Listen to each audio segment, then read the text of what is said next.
School directors will hereby come to order. Please rise and join me in saluting the flag. Justice for self. Pledge allegiance to the flag of the United States of America and to the republic for which it stands, one nation, under God, indivisible, with liberty and justice for all.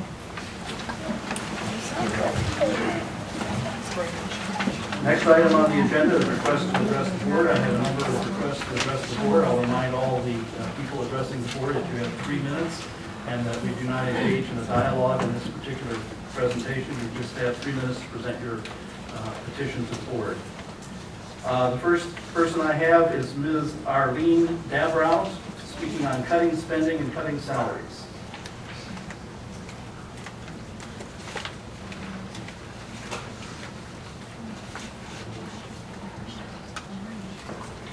Good evening. Can everybody hear me? I don't think this is going to be well received by anybody, but If you'd let go of the microphone, this is how I seriously feel. First of all, I want to thank you all for giving us the opportunity to address you. Us ulcers like me are usually in bed by this time, so if you'll forgive me after this public portion of the meeting, I will be leaving. But I want to say a special thanks to the people who are recording this session so that I can watch the rest of it online. I'm very disappointed in the vote that we took here last 2 weeks ago. The public is here. I've knocked on 1,000 doors myself. The public is here saying, we can't afford this. And then you just go ahead and say, well, we're going to raise your taxes anyway. Now, I'm not suggesting we go back. When I was a child, decades ago, school teachers were paid very little. They didn't have their own private homes. They lived in boarding homes, or they rented a room in somebody's home. Now, I will be homeless shortly because of the outrageous, for the people paying them, the outrageous amount of salaries that we are having to pay now. Now, the Republicans promised us that if we voted for them, that they would give us good fiscal stewardship. And yet, the Republicans here, many of the Republicans here, voted for this tax increase. So instead of leadership, like somebody, and I would address this specifically to the only paid member here, the superintendent, and I don't mean to pick on him, but stepping up to the plate and saying something like, I recognize that the public is hurting. I will go first. I will volunteer to cut my salary 10%. I will ask the people at the next bracket from, say, 100,000 to whatever her salary is, 163,000, to take a 9% cut. And then the people at the next $10,000 lower level to take an 8% cut, and et cetera, on down. Or, instead of cutting busing at a very dangerous area, I'm afraid to drive that area, to get up and say, I will volunteer because I don't want these kids endangered, because this is all supposed to be about the children. I will volunteer to take that $60,000 cut myself so that we don't endanger the children. That's what I would have expected as leadership.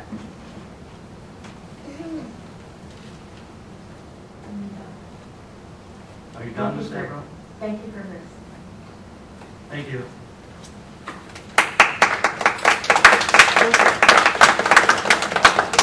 The next person I have is, I believe it's Andrew Boulder of West Coatesville, speaking on the bus situation.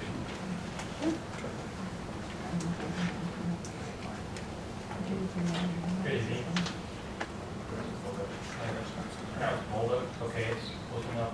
Yeah, speaking on the situation, the busing, and one of the things I feel is, you know, a lot of students in this busy intersection at four-way. You know, we live in Shepherd Hills area, so sometimes we take our child to school, and sometimes like school hours, it's rough in that area, even after school.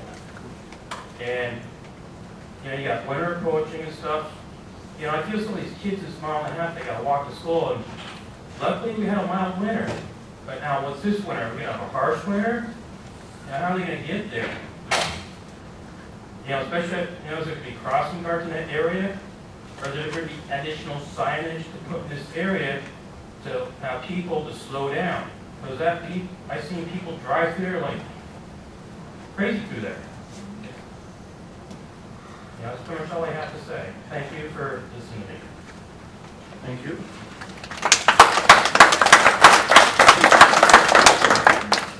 Then Mr. Richard Muller of McCungy, speaking about Willow Lane busing.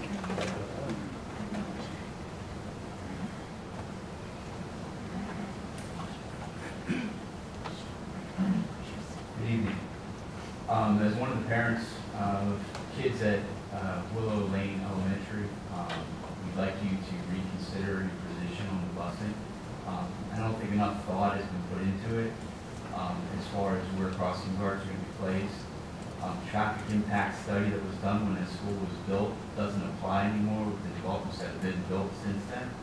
So the traffic counts on that road are a lot higher than they were when the original school design was put in place. And I don't think any of that's really been thought through. Yeah, you save $60,000 on the busing, but there's no plan that we can see, or we've heard anyway, for how the kids are going to be managed to get them into the school, the additional support needed at the school to get the kids into the classrooms. How are you going to get the 320 cars additional in and out of there so that parents can get to work? It doesn't seem like this whole thing was thought through. The traffic impact study is one of the things that should really be looked at. If it was running 05 or 06, coming from a site construction background, those traffic counts need to be justified and gone through before you start looking at making a change like this. And it doesn't appear as any of that thought was put through this. It was just a knee-jerk reaction because 60 grand. And we, all the parents, are asking you to take another look at it and really dive into the details before we make this decision. Thank you.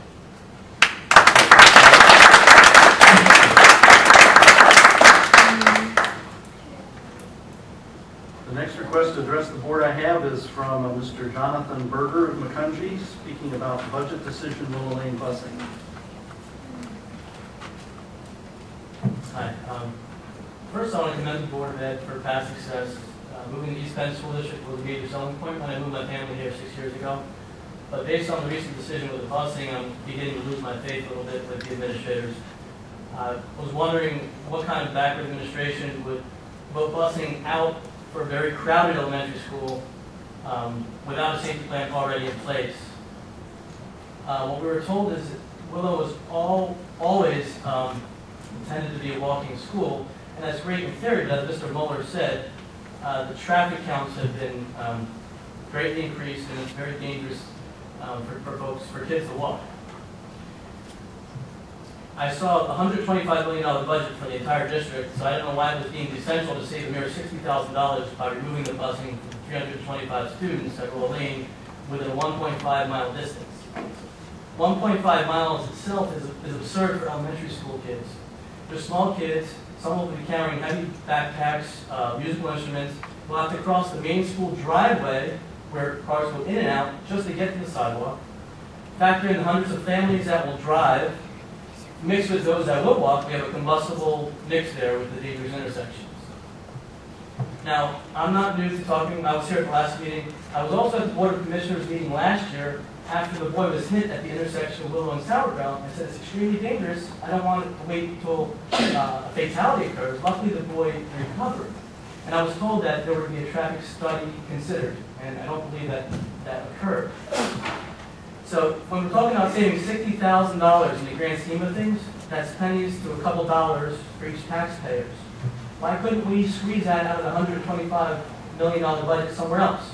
Could you possibly renegotiate contracts with landscapers, HVAC, repairmen, trips, things like that? And in addition to the danger, what if you have two working parents? Can they commit to spending 60 to 120 minutes each day walking kids back and forth? What if you have a child also in kindergarten and they're a half day or on half day Wednesdays? It's going to be ridiculous in terms of logistics. And what about the First Student Bus Company? We have some folks here from that company. They've done a fantastic job the past 2 years. Some of them saying the buses are going that route anyway, and they may very well lose jobs in a difficult economy. So as Mr. Mueller said, it wasn't planned out well. If it's always intended to be a walking school, why wasn't the safety plan already developed and just readily able to be implemented? We'd like to see a demonstration of it. What's going to happen? Crossing guards are a consideration from what I see in the Lower McCundy patch. Well, gee, thanks for considering that at least. We have 49 days from now until the start of school, and the safety plan is still being discussed in the schematic phases. So for those in the sports like myself, right, it's fourth and goal. There's no timeouts left. The seconds are ticking on the clock, and children's safety and traffic nightmares are in your hands. Thank you.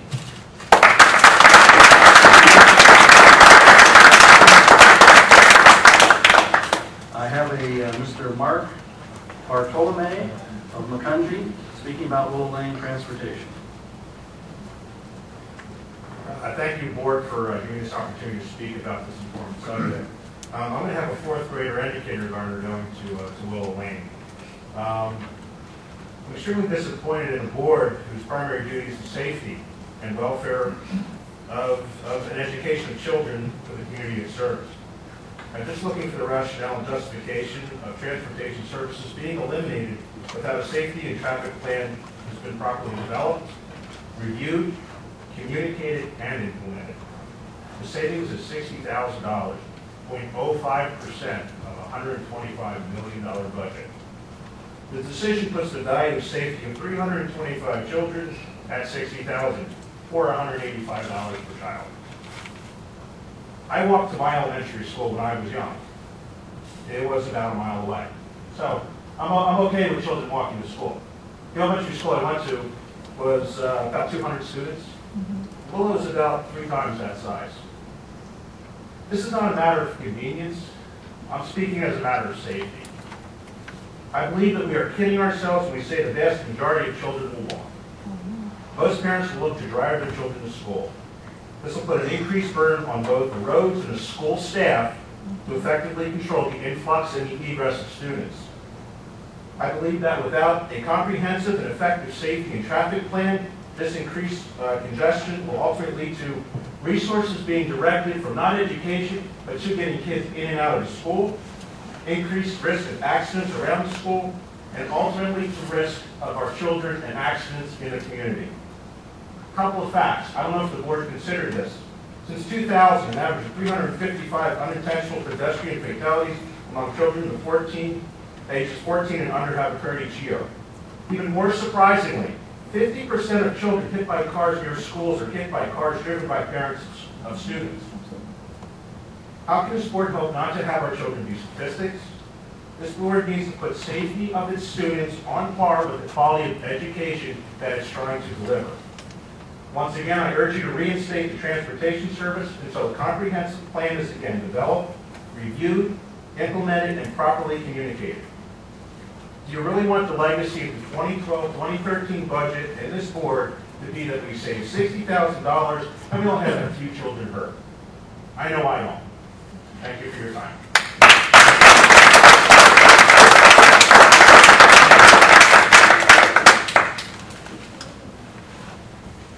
We have a Florin Nutis of McCundy speaking about school busing.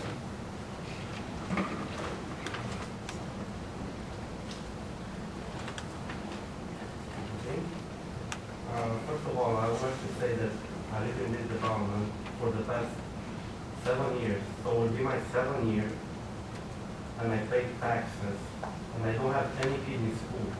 And for me, now to have this thing on, it's a little bit disturbing. So in 7 years, maybe I paid like roughly $45,000 only in taxes. I didn't take any advantage. And now to have this on, and maybe there are more parents like me. Okay, and first thing that comes to my mind, like everybody else, is the safety. I just pull up a map. In maybe less than 5 mile radius, we have 35 offenders, which 90% are offense against children. And my thing is, do I want to have my kids walk to school, and will be a very safe haven for these people that live around our area. So I would please like for you to reconsider your thought on this thing. Thank you.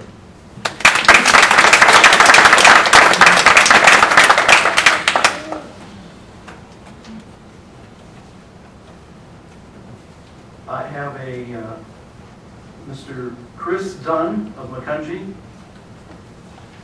speaking on several topics. Remember, you have 3 minutes. David, most of my questions were pretty much answered by the folks in this room. So first, I'd like to apologize. I didn't become fully aware of this situation until this morning, and so I have not had a chance to vigorously prepare as I normally would. However, I am a big believer in, instead of coming to problems, offering solutions. So one of the things that I've heard about, obviously I'm here for the busing. I have 2 daughters that will be attending Willow Lane, and of course, without sidewalks and so forth, I do not want my children to be walking to school on some of these back roads. However, I do have a friend who attends Parkland. And Parkland went ahead and, having the same or very similar budget challenges, went ahead and got with the local vendors and provided opportunity to provide ads in their buses. Now, everyone knows the bus salesperson is a 5-year-old, because they're going to tell their parents what things that they want to buy, and they'll continue to ask for them until they get what they want. By doing this, Parkland was able to raise over $300,000 to supplement their buses. Consideration for you is to look into outside-the-box thinking of this kind, and to work with our local vendors, giving them an opportunity to not only expand and grow their business, because their business is increasing, in turn they're able to hire more people, but in turn, the revenue that they would put into this, $60,000, would be significant. The other thing, when I first looked at $60,000, I thought perhaps your math was wrong. But depending on how many buses you take off, I think this was considerably more, $300,000, $400,000. So I was happy to see that it was only $60,000 that would be taken. However, of course, $60,000 is nothing compared to safety, as everyone else has mentioned. The other is the possibility of working with your IT director within the school district and utilizing technology for efficiencies. I personally support the Commonwealth of Pennsylvania, State of New Jersey. I support the Chief Information Officer for the Commonwealth. And how does he best spend his $1.5 billion of technology spending? So having advised these rather large investments, I urge you to work with your technology advisors and to find the technology means to find the efficiencies and find $60,000. I mean, $60,000 is going to rarely there. The other is doing a check and balance with procurements, IT procurements and others. Do you have that check and balance to ensure that you are getting the best pricing? In my line of work, I found that ego is the biggest barrier to finding a good deal when it comes to negotiating. That the people who are doing these procurements, and doing it for 25 years, and I know what I'm doing, you can't tell me I can do something better. Or you enable these people to find ways to do things more efficiently, perhaps do that check and balance, ensure they're getting best pricing. I found within the government that usually, if it's in the budget, the easiest thing to do is spend it before they lose it. So if you can change that mentality here from the school district, I urge you to do so. And in turn, take care of this minor issue of busing students to school. Thank you.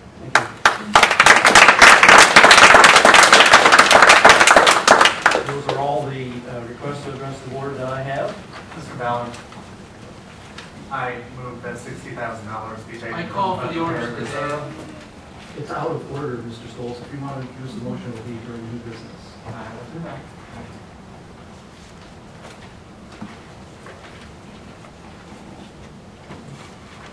The next item on the agenda is approval of minutes. Can I have a motion, please? So moved. Any comments on the minutes? Ms. Donches? Yes, I have one correction on page 6, where it mentions that the taxpayers can look at the SEPTA website. That website is EPCAT, EPCAT.us. It's 2 different things. Okay. Any other corrections to the minutes? All those in favor of approving the minutes as corrected, please say aye. Aye. All those opposed? Minutes are approved. Then we have a presentation by Public Financial Management in regards to potential bond refinancing. I understand that we have a Mr. Brockman from BFM tonight to give us that presentation. Good evening, Brian Brockman with Public Financial Management. I'm here this evening covering for Scott Shear, who had a scheduling conflict, and I will be going over the results of today's competitive internet auction refunding bond sale. We had an internet auction refunding of the 2004 AA general obligation bonds and a portion of the 2007 general obligation bonds. And we had excellent results. We had 9 banks log in and bid out interest rates, and the winning underwriter submitted rates that will generate over $1 million of interest rate savings to the school district. We can attribute these excellent results to 3 factors, one of which is the low interest rate environment that we're currently in. The second would be the very strong AA2 credit rating of the school district. And the third is the excellent timing. We're coming off of a week where the July 4th holiday all week, and there were no municipal bonds that priced in the market in Pennsylvania. This week, there's a handful of deals. There's only 1 or 2 that are in the AA category, so there's a lot of investors that are demanding this paper, and it's just not out there. So it's resulting in extremely low interest rates. Page 1 of tonight's handout, which is blue cover, is the summary of bids. You'll see under column 1, there's 9 banks that all logged in and submitted interest rates.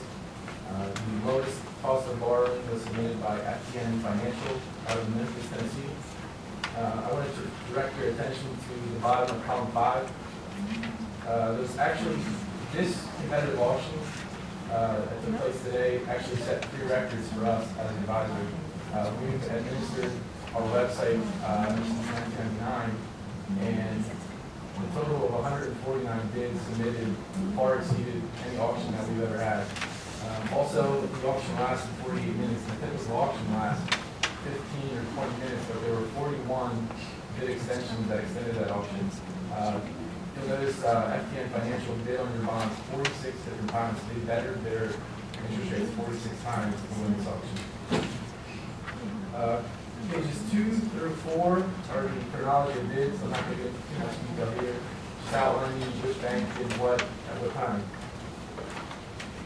Page 5 is the Series A of 2012 debt schedule. Again, we are refunding all of the Series AA of 2004 bonds and a portion of the 2007 bonds. We'll be issuing $9.9 million in column 2, which is generating savings in column 11 of $1,168,000. The majority of the savings will be realized in fiscal years 2013 and 2014, $583,000 in change in 2013, and $531,000 in 2014, and then an additional $53,000 to be saved in the 2015 budget. Column 6, page 6 is the sources and uses of this bond issue. The main uses for this issue are the amount to follow the prior bond, followed by the professional fees, and in the middle of the page is the yield of the issue, 2.12%. The average rate of this issue is 2.12%, which will be submitted to the IRS. The next 2 pages are the backup schedules, showing page 7 is the 2004 AA bond, which the district is currently paying. Page 8 is the series of 2007, the district is currently paying. We're unable to refund all of that series because this new issue needs to keep under $9.9 million to lock in what are known as bank qualified interest rates, which are significantly lower than non-bank qualified interest rates. On page 9, we're refunding $6,160,000 of the $8,985,000 outstanding, which is leaving us with page 10 outstanding of $2,825,000. Page 11 is just a back-end calculation to determine how much we owe on those 2 series bonds. Page 12 is the revised summary of outstanding indebtedness. We've removed the 2 series that we're funding. and we plugged in the Series A 2012 bonds that I just discussed. The debt service is in column 17, and the local effort, which nets out state reimbursement, is in column 35. And then the last few pages of this handout is the backup, the credit rating report. Again, duties of reaffirm the district's AA2 underlying credit rating, which is very strong in Pennsylvania. This time I can answer any questions. Are there any questions on the financial aspects of the bond refunding that we can add? Ms. Fuller? I wasn't writing quickly enough. I did hear that over $1 million in bond savings. What are the years in which the savings will be realized? More on page number 5. Yes. In column 11, the bottom of column 11, the total savings number is $1,168,000. That's net of all the costs. If you look at the top of that column, there's $583,000. That will be realized in the 2013 budget. $531,000 change will be realized in the 2014 budget. And then there's $53,000 change that will be realized in the 2015 budget. And we try to get savings as much upfront as possible. That's the best. That's the most we do in the earlier years. Thank you. You're welcome.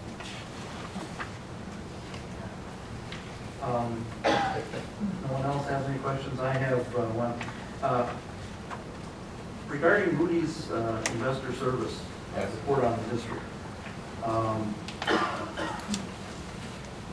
how much of a factor does this play into the actual rates that we get from the bond issue? Well, it plays a significant factor.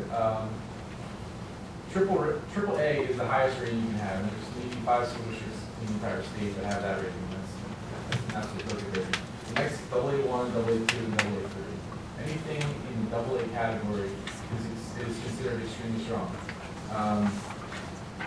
Another reason is, given that AA2 rating, that's higher than any bond insurance rating, any municipal bond insurance company's rating.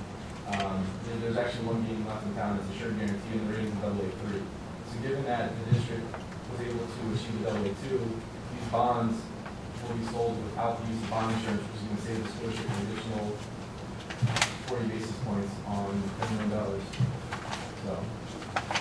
Okay, and that results because they state that we have a historically strong financial operations resulting in satisfactory reserve levels, and that our average debt profile that is expected to remain affordable as future capital and borrowing plans are minimal. Those are things that they found that caused that rating to maintain it at AA. Correct. Yeah, they list out a few of the strengths and a few of the challenges. A bunch of the challenges are seen all throughout the state, and most districts are facing the same challenges that you are. I mean, they get into detail about each of the challenges and each of the strengths when we do that. Yeah, but they particularly call out the conservative fiscal management practices which have resulted in a history of satisfactory reserve levels. Yes. Okay. So healthy fund balance, healthy reserves. All right. Okay, second round, we'll go for Ms. Sanchez. That prompts a question for me, or for you if you don't mind. How much do we have to have in our current fund balance to keep our rating? Or how much more would we have to put into it to go up to the next rating? The simple answer is it's not that simple. They look at several different factors when coming up with a rating.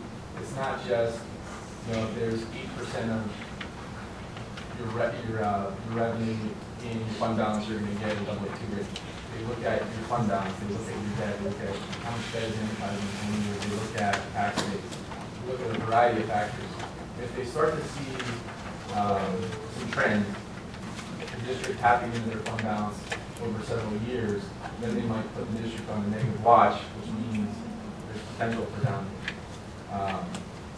The district is not on negative watch, so they haven't noticed any trends. I don't believe the district's tapped into their fund balance pretty significantly over the last several years. So it's hard to put an exact number on, where you fall or what your fund balance would need to be to to get upgraded to another level. Is there a weighting of these criteria? They do have a rating criteria, and they're actually working on standardizing that. They're actually in that process now. I can try to dig up some information and provide that to the administration. Any other, Mr. Earnshaw? I was just looking through Moody's report. At the bottom of page 15 of the handout is what could make the rating go up. Substantial improvement in the district's financial reserves, so that would mean a lot more money, or significant growth in the district's underlying tax base. What could make the rating go down? Inability to maintain satisfactory financial flexibility. In other words, if our fund balance goes down significantly, or deterioration in the district's underlying economy and tax base. So it sounds like largely the factors are out of the control of the district with the rating. It's based on the economy and how district growth goes. So it's how you're reacting to your planning for the future. As long as you're not diving into fund balance, the district should stay at those early levels. I mean, if they noticed any red flags, they would have put the district on negative watch, which means next time around there would be a good chance for a downgrade, but they didn't see any no red flags, there's no negative watch on this issue. So they don't notice any trend. They haven't noticed it. Okay. Any other questions? Okay, thank you. And now we have a sample resolution in front of us. I believe we should have a motion on the sample resolution before we call our roads and sign-in representative to give us information about it. So moved. Second. All right, sir. Hey, good evening. I'm Jens Stamgaard. I'm a partner with the firm of Roads and Simon. I've had the pleasure of serving the district now for several years. I was here back in December with Richard Wood, who I've worked with since 1982. I'd like to summarize the resolution that I handed out prior to the meeting, which is a completion of a resolution that was available for public inspection beginning last week in accordance with the state law that governs borrowing known as the Local Government Unit Debt Act.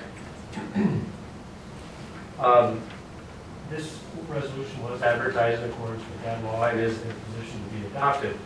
It has been, several blanks have been filled in as a result of the bidding that took place and the final terms and conditions that came from those bids, namely the final interest rates, the final maturities, the amount of bonds that are going to be coming due each year, which are all built around the sizing that are allowed by the Internal Revenue Code that achieves, again, this low interest rates. It's a combination of the tax exemption that the bondholders are paying income tax on the underlying interest payments they receive, and they are also, for financial institutions that buy the bonds, they also get to continue to deduct the interest expense attributed to what they basically pay their depositors to accumulate the funds to buy the bonds. That's that double benefit that's worth preserving, again, reducing the interest rates. These are general obligation bonds backed by the full faith and credit of the school district, which is the structure that we have in place for the 2004 AA bonds that we are funding, and it's also the case with other bond issues that the district has done over the years. So there's really they'll operate the same way as the bonds that are being funded. The only difference is that those payments resulting from the lower interest rate. I understand that the estimates that you were seeing were somewhere at various estimates. Some included maybe about 300,000, so actually savings come in on 4 times some earlier estimates. So that speaks highly of the district's credit worthiness, as you were just discussing, and also great timing. And obviously, there's always a bit of luck involved in any of this timing and being able to follow. It's a supply and demand, as you've heard. When there's a low supply, there's a demand for the bonds, and they bid in the lower interest rates. So, congratulations on that. We will be working with the administration, the district solicitor, in preparing the necessary documents, and that some with Ms. Birdsell here will be signed following the meeting. There'll be more following for a closing that will take place in about 30 days. The bond proceeds will be put in an account to retire the bonds that are being refunded on November 15th. So then the new interest rates will be in effect. Basically, they're locked in today. This resolution authorizes all necessary action to make that happen, including the signatures and all the documents that were included. We would be rendering the opinion that the bonds are valid and enforceable in compliance with federal tax laws, and also we're in compliance with various securities laws that go into when the bond issuance. I guess with that, I'd be happy to answer any questions. Are there any questions on this resolution? None appearing, Ms. Birdsall, will you call the roll, please? Mr. Earnshaw. Aye. Mr. Rhodes. Aye. Ms. Donchez. Aye. Ms. Fuller. Aye. Mr. Politano. Aye. Mr. Stoltz. Aye. Ms. Hyde. Aye. Mr. Ballard. Aye. 8 ayes. I want to thank representatives from Rhodes and Sinan and Public Financial Management for again helping us out and helping the taxpayers of East Penn. We'll certainly be needing this money in the 2013 and 2014 budgets. Thank you very much. Appreciate it.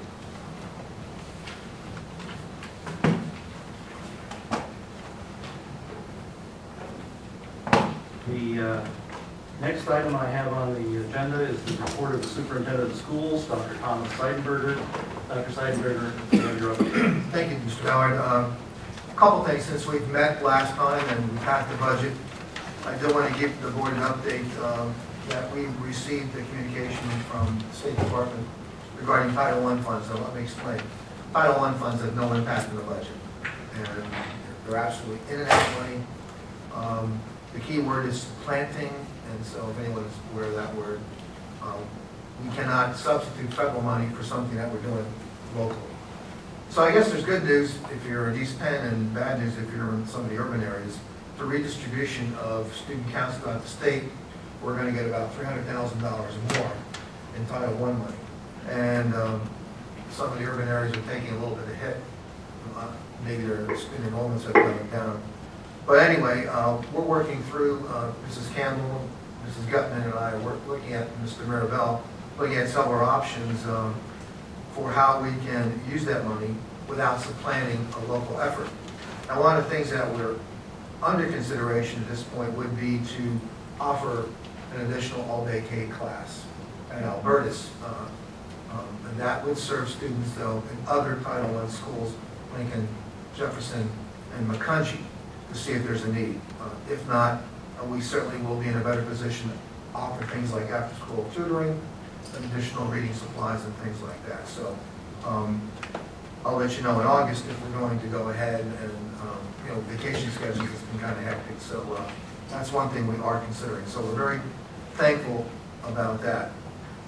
And as you are aware, the legislature, the governor have signed off on the budget. And I guess the good news is we will get the full amount of the ABG grant, although we haven't seen anything officially. We're told that we're going to be held harmless from last year, which is about $214,000. So I know it was a little bit of a risk last time, but I think and we had some pretty good information that the ABG grant was going to be in the governor's final figures. Yep. So 200,000. We anticipate getting 214,000. So, but we will let you know as soon as we get official numbers. We'll pass them on to the board. Okay. Several projects that I want to report on that are ongoing. I want to thank Mrs. Blois for her effort. We now have, and I'll pass this out to the board. We now have found enough funding to return to the days of the hard calendar. And I want to thank Mrs. Blois and also local vendors. I want to let the public know who's supporting the hard calendars. Wesley Works, we went with a sponsored a month kind of deal, and so Wesley Works, Emmaus Dental Care, Janville Turkey Farm, Albertus Animal Hospital, Emmaus McDonald's, and the Albertus Animal Hospital. They felt really good about paying for 2 months. Kratzer Orthodontics and Nutrition Group, the East Penn Education Association, and the St. Luke's Center for Oral Surgery. And we also had some other vendors who were happy to do some spreads. Spillman Farmer Architects, Maine and Manicure and Boutique, and the Emmaus Main Street Partners. So we really thank all those vendors. So parents can now put their calendars back on their refrigerators. I just No want to, district funds being expended. no district funds being expended, so we're very happy about that. And I just want to take a moment to respond to the parental concerns regarding Wall Lane, and I can tell you that these decisions are not made lightly, and if there's any second thoughts on our part about student safety, we will indeed come back and recommend restoration of transportation. But I want to let the board know and the community know that we were involved in intensive discussions with Lower Country Township, not last year, but the year before. I want to remind parents that we did send out a letter notifying them, not last year, but the year before that, someday walking would come, so this should not be a surprise to anyone. However, I think some of the board members, if not all, did get a letter from the Lower Macungie Volunteer Fire Department, and I want to assure you that we've already met with representatives of the fire department and township officials, and we have another meeting scheduled for this week. And so we're going to be taking a look at any last minute problems, but I think we had a great meeting about 2 weeks ago. We smoothed out some concerns that they have. We are now looking some additional signage, and we will come back with a full written plan that will gladly go over with the board in August and share with parents. Our intent is to have parent meetings so that people are well aware of what the changes would entail. Also, we have a lot of projects going on in the district at this point. The buildings are being cleaned. We have a major renovation at the pool. The windows being put into Lincoln. And so our maintenance crews are hard at work. We also, on the agenda tonight, want to thank the Jefferson PTA. They donated $60,000 for a new sound system. We want to thank those parents for their efforts. Our maintenance, Mr. Ritter has purchased the new system, and our maintenance people will cut down on cost by installing it ourselves. The other thing I do want to share with you, just a brief narrative. We've been asked by the National School Boards Association to write a little paragraph about who we are. This certainly is not our full plan, but I'm very proud of, again, the visit. And I've talked to Troy Thrash at the Da Vinci Science Center, and they would be excited to host a Monday night reception. Ann Flynn, we do not have dates when she will be coming. We think sometime in August. You do have a date? We don't yet. In August sometime. Ann Flynn from the National School Boards Association. But we've been asked to do a one-page written description of did you get one, Chuck? One-page written decision of what we're going to be putting in. And if you look at the bullet points, basically that's what people are going to see when they come here. So I certainly want to thank Mr. Mullen and Mrs. Boyce for their efforts, and all of our staff. Really, it's going to be an exciting endeavor. And I want to remind the board that we're going to ask Mr. Mullen to come and do a presentation for you in August, hopefully the first board meeting in August, because we're going to have, and if those of you who have cell phones, make sure you bring them that way. We do have a treat for you. Not certain things, but good things, Mr. But we'll be confiscating up to.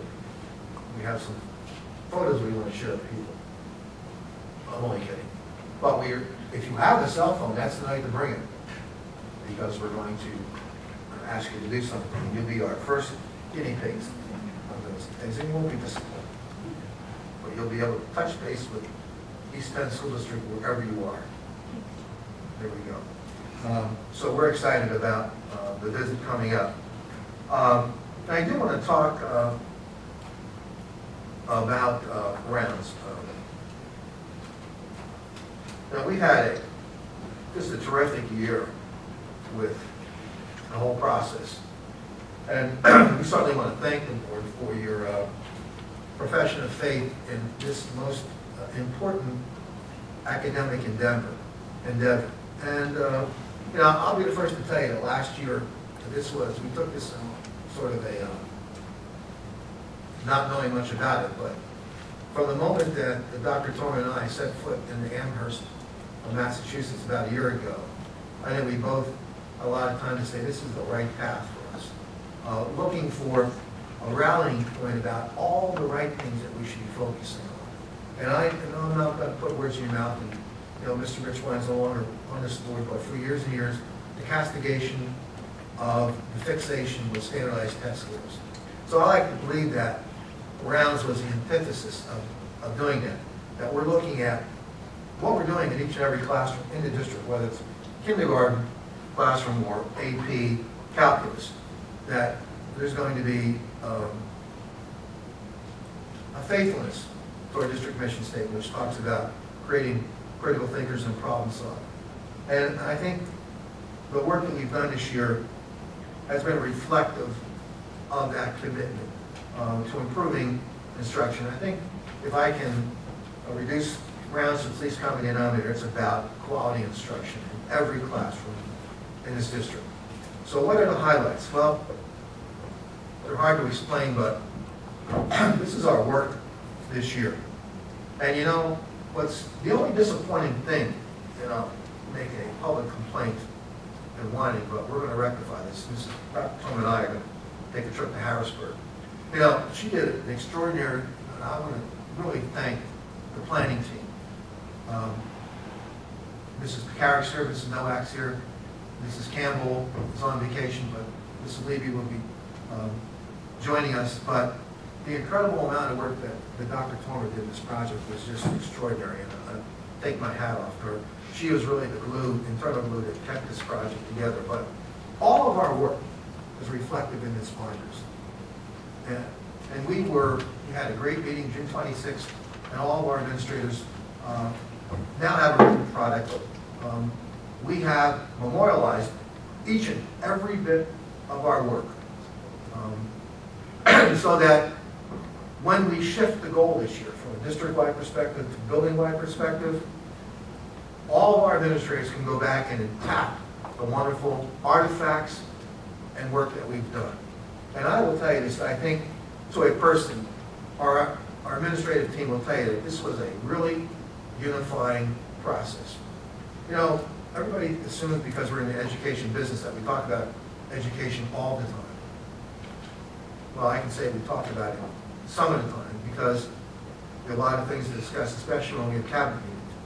But for once a month, and in the Saturday times where people came out, and in the extra time where we actually gave administrators homework, reaction papers, reading materials. That was pure education talking about instruction. And we're going to go back and through Dr. Torma's hard work, we're going to ask the State Department for approval to include this as a Pell course. So if we get approval as a Pell course, then we'll get hours, which will reduce the cost this district has to pay for administrators to take Pell courses towards your certification, whether it's my certification, Dr. Torma's certification, or building administrators. And if we get approval from the State Department for year 2, and that's one of the reasons why we're still interested in working with Dr. Woodland, because of that academic component. So where are we? We had a great year. We've spent a lot of time, and again, we're very conscious of the fact that we never use the word evaluation regarding instructional rounds. It's not about evaluation. However, it's about improvement of instruction. And those of you who are paying attention, I'm going to pass out some documents for you and go through each and every one of them. Because I think I'm excited. I want to share with you some of our work. And believe me, we spent a lot of time with this work.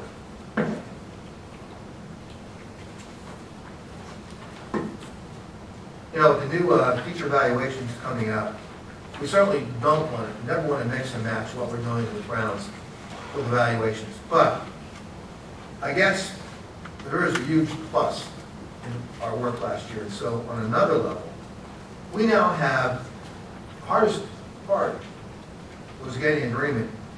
And now we do have agreement. And we submitted a draft report of our FIP, or FIP, Fundamental Instructional Practices. So our belief is that if you walk into a classroom, any grade level in East Penn School District, and you see one of these instructional practices going on, likely good things are going to happen. Let me tell you, this is research-based. This has been vetted in many discussions. almost from the beginning, from September on. We now memorialize this. And this is the document now we're going to review with our staff members the first day back in August. And at the same time, it's going to be a living, breathing document that we do expect this will be upgraded and continue to improve over the years. So we're really happy. And I can tell you this, that we had a guest here the other day, Susan File, came over and spent some time with us from 7 Generations. And certainly I know this dovetails the work that she's doing in 7 Generations. And she, I think, was fit right in with our group, and we'll continue to invite her. But I think she was highly impressed. And she was the only outsider that's seen this work before you, but I think she was pretty impressed with what she saw on this document. So take the time to review this, and we'll be glad to talk about it. But we did some wordsmithing. We went back, we asked our teachers and our principals to give us input. And again, now this becomes the official document as we shift the work from a central office perspective, sort of top down. Now we're pushing out to a building level. The second page that we've given for you are now a continuum or what we call a problem-solving framework. So as we start to develop more specific building-based programs for handling problem-solving, and again, over a period of time, if you would stop into an East Penn classroom anywhere, you would expect problem-solving being dealt with this document in mind. So, and again, we spent a lot of time communicating about this, and again, this is first-year effort.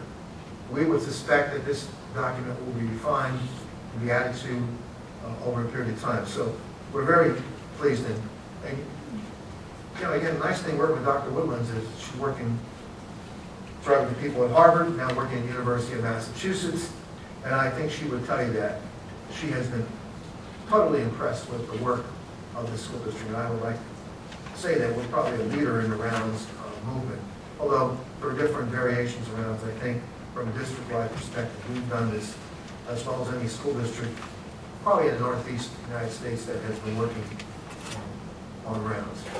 I also gave you a sample in the packet of what one of our planning meetings look like. And so you can see, I gave you an idea of what we did on June 26th. Every time we meet, it follows the same format. We remind people of our school district vision, our mission, what are our goals. The DILT is the district leadership team, district instructional leadership team. We have a purpose, what the meeting's all about. We have an agenda, application of learning. We have group behaviors that we've adopted.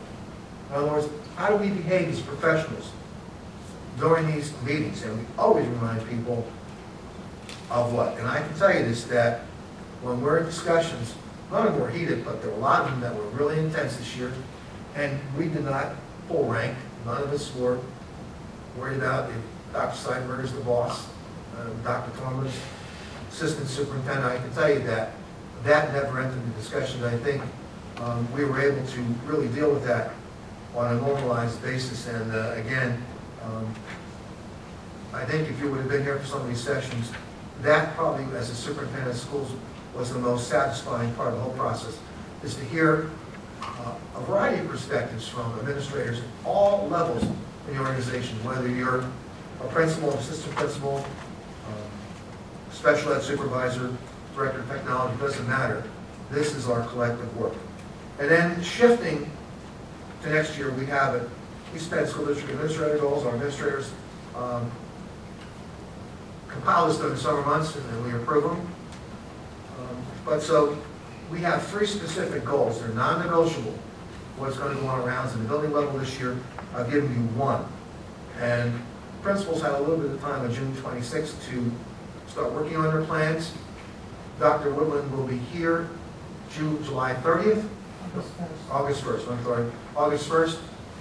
And we will be going over some concepts. We'll be talking more about collaboration, more about cooperation. And then she'll be offering at least a critique on what the beginning plans look like in each one of the buildings. And then also, we do have PowerPoint presentations for each one of our meetings. And the last document I gave you was just a copy of how we operate together in a district leadership team. So we're very happy. Again, when we go to Harrisburg, I don't know, this is as good as any course I've taken in my life. I mean, talk about job embedding. This is the essence of job embedding. And we're probably going to ask the state to approve this for pills. I get 30 hours, 45 hours, whatever they give us. Hopefully we get approval. Now we have a document. Last year was kind of supposition. It was sort of like, trust us, this is what we're going to do. Now we have documentation. Here's our course. This is what principals are going to be doing. This is the essence of job embedding. And we're going to move on. I think we're going to, the academic book we'll all be pursuing this year is a book by Robert Marzano. It's all about pushing leadership out at the building level and looking at some goal development. So we're extremely pleased with our first year efforts. And again, the people in central office, Ms. McCarrick, Ms. Campbell, Ms. Novak, and especially Dr. Torma, they've done a great job in leading this process. So any questions about rounds? Dr. Torma's here, you can quiz her. Do you have any questions from the board about the instructional rounds process or program? It's not a program, please. It's not something, I don't want to be rude, but this is all about creating tools for how we can improve education. It's certainly not something we pull off the shelf. Everything we've done here this year has been developed. It's our work. Oh, we should copyright it, really. Ms. Sanchez. I'm not sure if this is meant for discussion once a motion is made, but I was curious, with all of our educational talent in-house, over 7 PhDs, what is it that we can't, what skill sets do we not have in-house that we must hire a consultant to come in? Good question.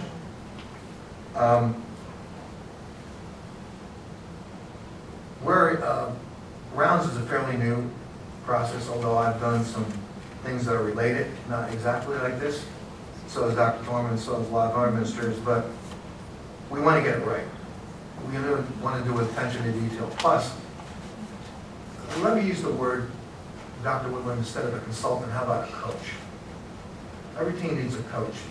And she brings that academic portion to this process that none of us have at this point. She has been wonderful. And really, most of the time that she spends in this project is behind the scenes working with Dr. Torman. She does come here. When she does, she's well prepared, and we get a good day's worth of work out here. But it's the trust and confidence. And I really believe that had we tried to do this just Dr. Torman and I and myself, we might have floundered this year. And it's always good to have someone holding the till. And she was, some of the documents that she prepared last year really helped us, lead us towards developing our fundamental instruction plan. She's an academic, she's a researcher, and I think where we're going next is to bring that collaborative piece in. And I think the investment in her time this year and her expertise will really shift this from sort of being owned by the district level staff, now being owned by everyone. And I think, you know, we've talked about whether we want to go it alone this year, and I think our feeling is that I think we need one more year. Beyond this year, I don't think we would have a need for Dr. Woodland, but again, and the other thing is, she brings a different perspective, and she can be a critical friend. And so sometimes when we think we're going in one way, she can say, maybe, have you consider that? And I think she brings that set of eyes, that critical set of eyes that we don't have. Maybe we get a little full of ourselves, and I think it's always good to have someone else who may offer a comment on what we're doing. And so it's for that reason that we're asking the board to renew her contract for another year. You want to add anything? Are there any other questions on the instructional rounds portion? Do you have more, Dr. Seidenberg? No, that's it. That's the end of your presentation. Just one last thing, we'll be sending some notices out to the board regarding, it's July, but we'll be talking about new teacher orientation. We will invite board members to that, and also you're all invited to our first day back. Boy, again, I'm trying to kick myself. It's only July, but boy, this month is going fast. I can see Mrs. Keeler. The other thing is we are working very diligently on trying to fill any openings that we have. It's a very busy time, especially for Mr. Griffiths at the high school, but we're moving through, and as always, we get surprise resignations, and so we're dealing with that. So that's my report, Mr. Ballard. Okay, are there any final questions for Dr. Seidenberger on any aspect of this report? None appearing. Moving on to the remainder of the items on this agenda item. Does anyone have any objection to moving items 2, including the addendum, 3, 4, and 5 under one motion? Yes. Okay, what do you want separated out? I'd like 3 and 4 voted on separately. All right, that would be items 2 and 5 together, So moved. Second. including the addendum, number 2. Is there any discussion of items 2 and 5 together? None appearing. Ms. Birdsall, will you call the roll, please? Ms. Hyde. Aye. Mr. Earnshaw. Aye. Mr. Stoltz. Aye. Mr. Rhodes. Aye. Ms. Gunchett. Aye. Ms. Fuller. Mr. Polacano. Aye. Mr. Ballard. Aye. 8 ayes. All right, we have item number 3, instructional rounds consultant contract. Can I have a motion, please? So moved. Second. All right, it's been moved and seconded. Discussion on this item?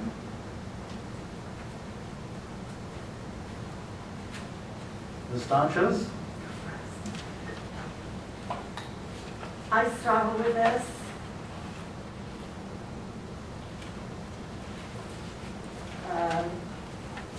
$37,000 for a consultant. You do have the education talent. I understand what you said, Dr. Seidenberger, about the coach. But what comes to my mind after hearing the responses, often you have a trainer to train the trainer. And it seems like the first year has been trained, and now those trainers hopefully would be able to go to the next step.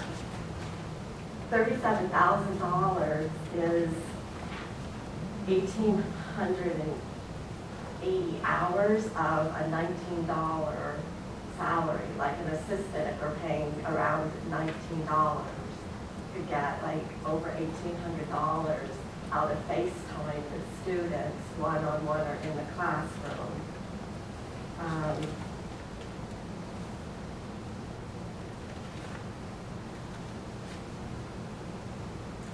I guess usually when a consultant comes in, it's to solve a problem, to address an issue, or to gain support for something in the future.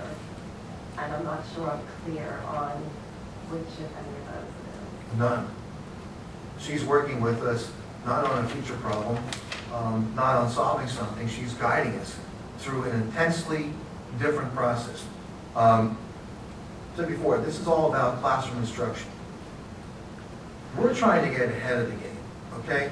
And one of the things that we have spent a great deal of time is defining what rounds is and what it is not. And how do we try to do this by ourselves? I think we might have ran into that age-old problem. Well, this is Tom Seidenberg's program, Denise Norman's program. This is the du jour program. However, let me finish. I think Dr. Woodland and I can remember the first official rounds we had when we brought in teachers for the first time and shared this process when we did the Lincoln rounds. And I want to tell you that that process was a home run. And I can tell you, when we reflected back, and this was from everybody who's been involved in this process from the first time, the level of discussions was high, there was a great deal of fidelity, and I really attribute that work to Rebecca Woodlands for setting the tones and the professional demeanor that we all experienced. And there was a lot of trepidation on the part of especially teachers, well, I'm going to someone else's class. And once she developed that process and worked through that and helped guide those discussions, that was incredible. The second school we visited was the high school. The sheer volume of people, over 40 people involved in the rounds team.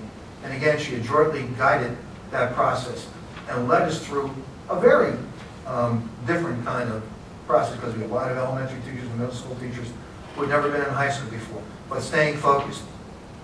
And then measuring the level of conversation that we had after the third rounds process at Lower Country Middle School, I think all of us